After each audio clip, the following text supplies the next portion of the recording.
Écoutez, parce que c'est une enquête d'opinion, qu'on a déjà une campagne qui a été confisquée par l'horreur, les atrocités de la guerre en Ukraine avant, et on a toujours la Covid, on a un président sortant qui ne veut pas débattre, donc on ne va pas se faire confisquer la campagne par les sondages. On sait que la moitié des Françaises et des Français sont indécis encore, qu'on est vraiment dans la dernière ligne droite qui va être une ligne droite essentielle pour cette élection présidentielle. Et ça va être très simple.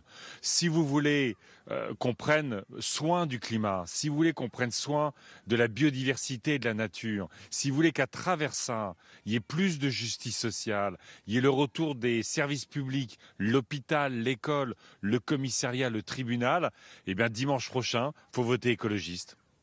Hier, Emmanuel Macron tenait un meeting, précisément à Nanterre, pas très loin de là où vous êtes, à la Défense Arena. Il a parlé d'écologie, il a lancé un appel, en l'occurrence, il disait: «J'appelle, un appel à toutes celles et ceux, aujourd'hui, de la social-démocratie au gaullisme, en passant par les écologistes, qui ne nous ont pas encore rejoints». Il les appelle à le rejoindre donc. Il dit: «Depuis le début, nous n'avons, qu'un parti, c'est notre pays». Mais il tend la main aux écologistes. Est-ce que vous acceptez cette main tendue?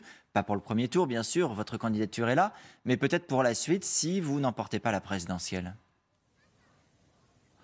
Écoutez, les Françaises et les Français, dont beaucoup avaient voté, y compris venant de la gauche, pour Emmanuel Macron en 2017. Ils pensaient élire Rocard, ils ont eu Sarkozy. Emmanuel Macron, dans les discours et en campagne, parle d'écologie, parle de social, mais nous le savons, ce quinquennat qui s'achève, et ce sera pire s'il devait y avoir un autre quinquennat, c'est le déni écologique, c'est la régression sociale. On a quand même un président de la République qui a été condamné 2 fois par la justice française pour inaction climatique. On est le seul pays européen qui n'a pas atteint ses objectifs en matière d'énergie renouvelable. Donc si celles et ceux qui ont pu voter Emmanuel Macron en 2017 et qui croyaient à sa promesse de vie démocratique, de confrontation avec les grands défis de l'humanité, le dérèglement climatique, l'effondrement de la biodiversité. Mais si vous voulez le climat, il faut voter Jadot, il ne faut pas voter Macron. Si vous voulez la justice sociale, il faut voter Jadot avec un revenu citoyen, avec l'augmentation des salaires, et pas Emmanuel Macron qui n'a cessé de renforcer les inégalités dans ce pays. Certains militants hier, dans toujours ce meeting d'Emmanuel Macron, ont brièvement tenté de perturber la réunion publique. En tout cas, ils ont brandi des banderoles et ça, ils ont réussi avec ces mots: climat, Macron candidat dangereux, ou encore criminel climatique. C'était des militants qui semblaient vous être favorables puisqu'ils ont aussi affiché votre nom. Est-ce que vous reprendriez ces mots? Vous rappelez que la France, et c'est vrai, a été condamnée par la justice pour inaction climatique. Bien Est-ce que sûr. vous diriez criminel climatique ou candidat dangereux? Ah ben, le président de la République est incontestablement coupable d'inaction climatique. Vous l'avez rappelé, la justice française l'a dit par 2 fois.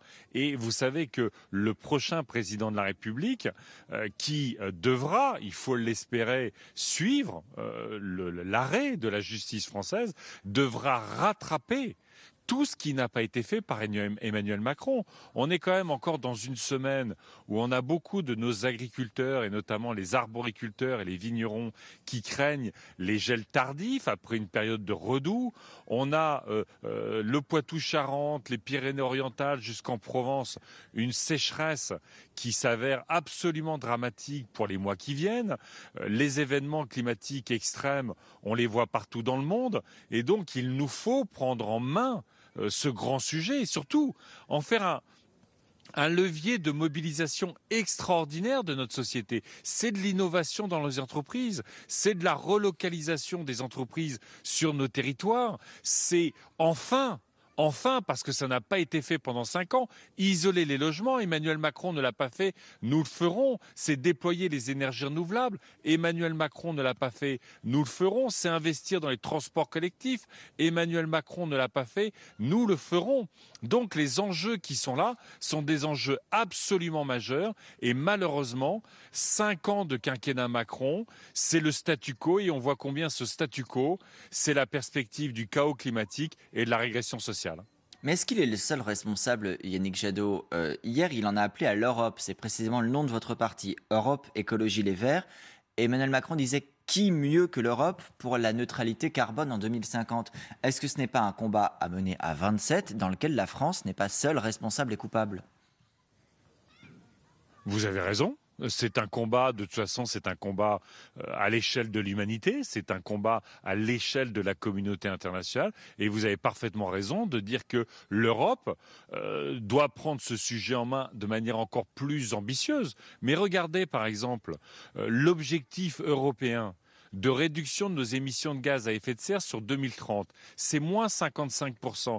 Et le président sortant, président de l'Union européenne, n'a toujours pas aligné l'objectif français sur le nouvel objectif européen. C'est ce président qui, il y a encore quelques semaines, avant l'invasion de la Russie en Ukraine, disait le gaz, il faut en faire plus, le gaz est une énergie verte et je soutiens total en Russie. Donc oui, moi je suis profondément européen et c'est aussi ce qui me distingue d'autres candidats de droite, évidemment de gauche, c'est que je crois que nous avons besoin de l'Union européenne avec une grande politique industrielle et climatique. C'est encore une fois une façon de réindustrialiser le continent, de relocaliser des entreprises. Nous avons besoin de l'Europe pour notre souveraineté alimentaire. C'est le président Macron qui, aujourd'hui, veut casser les objectifs européens pour avoir une agriculture plus durable, plus respectueuse de l'environnement, qui installe plus de paysans. Nous avons besoin de l'Europe pour une grande politique de défense qui nous permet d'intervenir ou sinon d'être une force de paix en Europe et sur notre voisinage. Donc oui, incontestablement, il faut plus d'Europe, mais il ne suffit pas simplement, comme on fait des discours sur l'écologie, le social, faire des discours sur l'Europe, il faut la construire, il faut agir et la force du vote écologiste. Si vous voulez, si le climat, malgré la pandémie, malgré la guerre en Ukraine, l'agenda européen est aujourd'hui très largement un agenda sur l'écologie, le climat, la biodiversité, la nature, c'est parce que les écologistes ont fait des scores élevés à l'élection européenne dernière. Si on transforme nos villes aujourd'hui, c'est parce que les écologistes ont gagné des villes. Donc le vote écologiste, pour dimanche prochain, c'est le vote efficace. C'est le vote qui mène les batailles et qui les gagne. Si j'ai bien vu, Yannick Jadot, hier, vous avez participé à une manifestation contre la chasse à courre. Est-ce que c'est une priorité pour vous, la question de l'interdiction de la chasse à courre par rapport aux enjeux que vous venez de rappeler? Le climat, ça paraît quand même assez anecdotique en comparaison. Non, c'est pas anecdotique parce que la question de la chasse à courre, c'est évidemment une chasse cruelle. Tout le monde en convient. Mais derrière la chasse à courre, c'est la relation au vivant, c'est la relation à la nature, c'est la relation aux animaux. Quand je me bats contre la chasse à courre et que je me bats contre l'élevage industriel, c'est le même combat. C'est évidemment un combat pour le bien-être animal.